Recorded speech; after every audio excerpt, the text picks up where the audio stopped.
And this is the tragedy of sin as a way of seeing. Porn comes into your heart through the eyes, but it changes the heart and then conditions it in such a way that your eyes are then affected.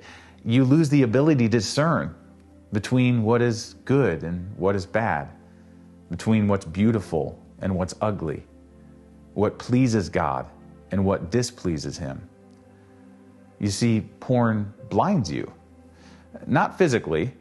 We can laugh now at the antiquated medical warnings that masturbation can make a person go blind, but spiritually, it's a very serious thing.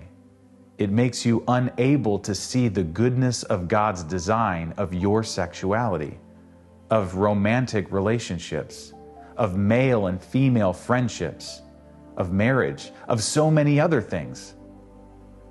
So that's the tragedy of sin as a way of seeing. But I also mentioned that sin is a way of acting in the world. You will pursue what you consider to be good.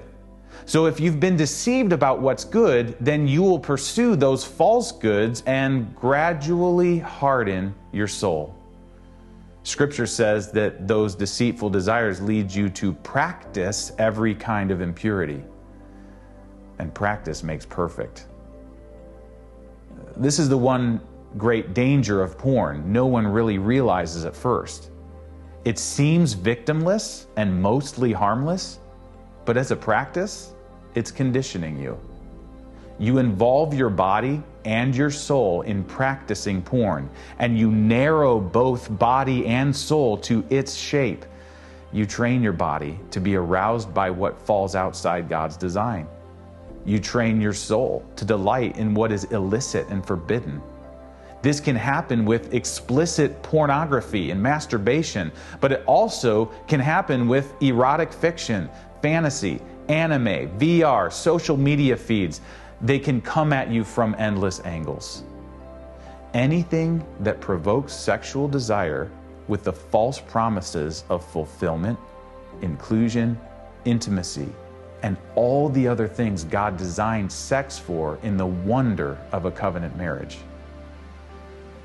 And little do you realize that this practice robs you of the ability to be attracted to the goodness of God He has left everywhere in His creation and in His Word.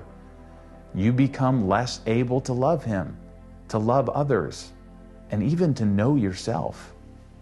That's the real destruction of porn. You condition yourself to objectify persons. Instead of people to serve and to build up, they become objects useful to your own desire. And so you have to be warned. A private sexual practice like porn alters the way you see people in the larger context of life. You might have heard of sexual addictions, and that's one of those terms that we can either use or misuse, but what's trying to be captured there is there's a physical side to this habituation that happens. It's a stewardship that you have to pay close attention to because you are a steward of your soul and your body.